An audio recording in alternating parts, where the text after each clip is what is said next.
Hi friends, welcome to Ammayi's corner. ഇന്ന് നമ്മൾ വളരെ ഹെൽത്തി ആയിട്ടുള്ള റാഗി അപ്പത്തിൻ്റെ റെസിപ്പിയാണ് തയ്യാറാക്കി കാണിക്കുന്നത്. വളരെ ഹെൽത്തിയാണ്. നമുക്ക് ഈസ്റ്റോ ബേക്കിംഗ് സോഡയോ ഒന്നും ചേർക്കേണ്ടതില്ല. വെറും 2 ഇൻഗ്രീഡിയൻസ് മാത്രമേ ഈ അപ്പം തയ്യാറാക്കാൻ ആവശ്യമുള്ളൂ കേട്ടോ. അപ്പോൾ അരിയാഹാരം കഴിക്കാത്തവർക്കൊക്കെ നമുക്കിത് ബ്രേക്ക്ഫാസ്റ്റ് ആയിട്ടും ഡിന്നറിനായിട്ടും ഒക്കെ ഉണ്ടാക്കി കഴിക്കാവുന്നതാണ്. അപ്പോൾ നമുക്കിത് എങ്ങനെ ഉണ്ടാക്കിയത് കാണാം. വീഡിയോയിലോട്ട് പോവാം കേട്ടോ. അപ്പോൾ ഇത് ആദ്യം ഞാൻ മിക്സിയുടെ ജാറാണ് ഇവിടെ എടുത്ത് വെച്ചിട്ടുള്ളത്. ഇതിലേക്ക് ആദ്യം തന്നെ 2 ഗ്ലാസ് വെള്ളം നമുക്ക് ഒഴിച്ചു കൊടുക്കാം. ഞാൻ ഈ ഒരു ഗ്ലാസ് അളവിനാണ് എടുത്ത് കാണിക്കുന്നത്. അപ്പോൾ നിങ്ങൾക്ക് ഇതുപോലെ ഏത് പാത്രത്തിലാണോ എടുക്കുന്ന ഇതുപോലെ അളവാക്കി എടുത്താൽ മതി കേട്ടോ. അപ്പോൾ 2 ഗ്ലാസ് വെള്ളം ഒഴിച്ചു കൊടുത്തു. ഇനി ഇതിലേക്ക് നമുക്ക് 2 ഗ്ലാസ് റാഗി പൗഡർ ചേർത്ത് കൊടുക്കാം കേട്ടോ. അപ്പോൾ നമുക്ക് ഇങ്ങനെ മിക്സിയിൽ നമ്മൾ മാവൊക്കെ അരക്കുന്ന സമയത്ത് ആദ്യം നമ്മൾ വെള്ളമാണ് ഒഴിച്ചു കൊടുക്കേണ്ടത് കേട്ടോ. മാവ് ഇട്ട് കൊടുത്തതിന് ശേഷം വെള്ളം ഒഴിക്കരുത്. അത് അടിയിൽ ഇങ്ങനെ കട്ട പിടിച്ച് നിൽക്കും കേട്ടോ. അപ്പോൾ ഞാനിതേ പാക്കറ്റ് പൊടിയാണ് റാഗി പൊടി എടുത്തിട്ടുള്ളത്. നമ്മൾ കടയിൽ നിന്ന് വാങ്ങുന്ന പൊടിയാണ് എടുത്തിട്ടുള്ളത് കേട്ടോ. അപ്പോൾ നിങ്ങൾ വീട്ടിലുണ്ടെങ്കിൽ നിങ്ങൾക്ക് അതെടുക്കാം. പിന്നെ ഇതേ ഒരു ഗ്ലാസ് ചോറും ഇട്ട് കൊടുത്തിട്ടുണ്ട്. ഇനി നമുക്കിത് നല്ലതുപോലെ അരച്ചെടുക്കാം കേട്ടോ.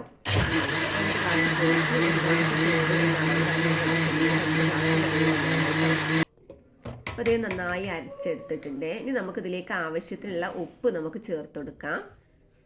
ഈ ഒരു സമയം തന്നെ നമുക്ക് ചേർത്ത് കൊടുക്കാം കേട്ടോ. ഇനി നമുക്കൊരു 3-4 സെക്കൻഡും കൂടി ഒന്ന് അടിച്ചെടുക്കാം. അപ്പം ഞാനിത് രാത്രി ഒരു 11 മണിക്കാണ് നമ്മൾ അരച്ചെടുക്കുന്നത് കേട്ടോ. നമ്മൾ ഓവർനൈറ്റ് ഇത് വെക്കുന്നുണ്ട്. രാവിലെ പിന്നെ അപ്പം ഉണ്ടാക്കിയെടുക്കാൻ വേണ്ടിയിട്ടാണ് കേട്ടോ. അപ്പോൾ ഞാനിതേ ഒരു പാത്രത്തിലേക്ക് ഒഴിച്ച് കൊടുത്തിട്ടുണ്ട്. നമുക്ക് പിന്നെ വെള്ളമൊക്കെ ഇതേ ഒരളവ് പാകമാണ് കേട്ടോ. ഞാൻ എടുത്ത അളവ് പാകമാണ്. നമുക്കൊരു പാത്രത്തിലേക്ക് ഒഴിച്ച് വെച്ചിട്ട് ഇത് അടച്ച് വെക്കാം കേട്ടോ.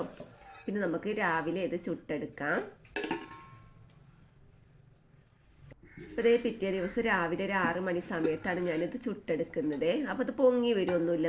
കാരണം എന്താണെന്ന് വെച്ചാൽ നമ്മൾ ബേക്കിംഗ് സോഡ പിന്നെ ഈസ്റ്റോ ഒന്നും ചേർത്തിട്ടില്ല. നിങ്ങൾക്ക് പെട്ടെന്ന് ഉണ്ടാക്കിയെടുക്കണമെന്നുണ്ടെങ്കിൽ അരമണിക്കൂർ കൊണ്ട് തന്നെ നമുക്ക് നല്ല അപ്പം തയ്യാറാക്കാം. ഇത്തിരി ഈസ്റ്റ് ഇട്ട് കൊടുത്താൽ മാത്രം മതി കേട്ടോ.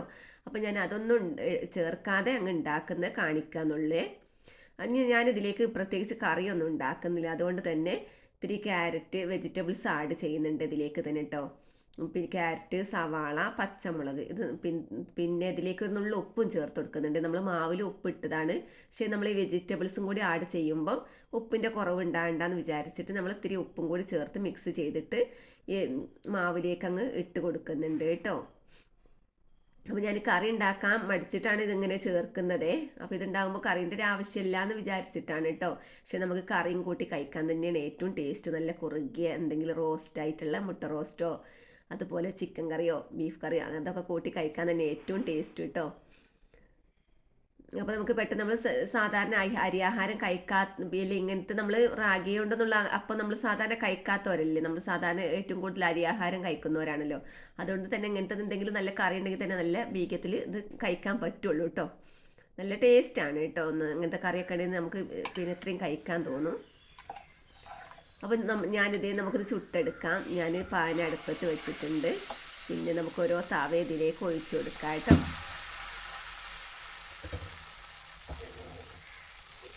ഒഴിച്ച് കൊടുത്തിട്ട് നമുക്ക് അടച്ച് വെച്ചിട്ട് ഇത് വേവിച്ചെടുക്കാം. ഇത് പെട്ടെന്ന് തന്നെ ആയി കിട്ടും. കൂടുതൽ സമയമൊന്നും നമുക്ക് വെക്കേണ്ട. വേഗം ആയി നമ്മൾ സാധാ അപ്പം തയ്യാറാക്കും പോലെ തന്നെ വേഗം വെന്ത് കിട്ടുകയും ചെയ്യും കേട്ടോ.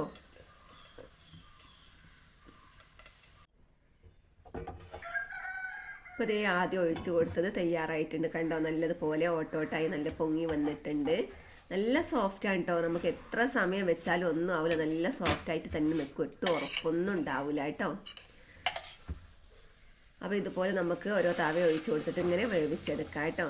അപ്പം പിന്നെ അരിയാഹാരം കഴിക്കാത്തവരൊക്കെ ഉണ്ടാവും. അപ്പോൾ അവർക്കൊക്കെ ഡിന്നറിനും ബ്രേക്ക്ഫാസ്റ്റിനൊക്കെ ഇത് ഉണ്ടാക്കി കഴിക്കും ചെയ്യാം. പിന്നെ എന്താ വെച്ചാൽ പിന്നെ ഈസ്റ്റ് ബേക്കിംഗ് സോഡയൊക്കെ ചേർക്കുമ്പോൾ വയറിന് പറ്റാത്ത ആളുകളുണ്ടാവും. അപ്പോൾ അവർക്കൊക്കെ വേണ്ടിയിട്ടാണ് ഞാനിത് കാണിക്കുന്നത്. അപ്പോൾ നമ്മൾ അതൊന്നും ചേർക്കാതെ തന്നെ വെറും ചോറും റാഗിപ്പൊടി മാത്രം വെച്ചിട്ട് തന്നെ നമുക്ക് ഇങ്ങനെ ഉണ്ടാക്കിയെടുക്കാം കേട്ടോ. നല്ല സോഫ്റ്റ് ആയിട്ടുള്ള അപ്പായി നമുക്ക് കിട്ടുകയും ചെയ്യും. ഇനി നിങ്ങൾക്ക് പെട്ടെന്ന് ഉണ്ടാക്കണമെന്നുണ്ടെങ്കിൽ ഒരു നുള്ളി ഈസ്റ്റ് ഇട്ടാൽ തന്നെ അരമണിക്കൂർ കൊണ്ട് തന്നെ ഇതുപോലുള്ള നല്ല പൊങ്ങി അപ്പം നമുക്ക് തയ്യാറാക്കുകയും ചെയ്യാം കേട്ടോ.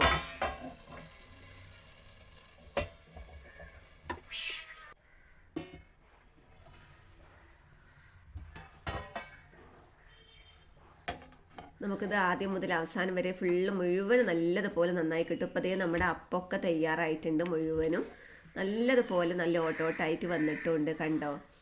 പിന്നെ നമുക്ക് നല്ല കറിയൊക്കെ കൂട്ടി കഴിക്കാൻ നല്ല ടേസ്റ്റാണ്, വളരെ ഹെൽത്തിയാണ്. എല്ലാവർക്കും നമുക്ക് കുട്ടികൾക്കൊക്കെ ഉണ്ടാക്കി കൊടുക്കാവുന്നതാണ് കേട്ടോ. അപ്പോൾ എൻ്റെ വീഡിയോ നിങ്ങൾ ഇഷ്ടപ്പെട്ടാൽ നിങ്ങൾ ലൈക്ക് ചെയ്യാനും ഷെയർ ചെയ്യാനും മറക്കരുതേ. ആദ്യമായിട്ട് കാണുന്നവരാണെങ്കിൽ സബ്സ്ക്രൈബ് ചെയ്യണം കേട്ടോ. നമുക്ക് മറ്റൊരു വീഡിയോയുമായി വീണ്ടും കാണാം. അതുവരേക്കും ബൈ. അസ്സലാമു അലൈക്കും.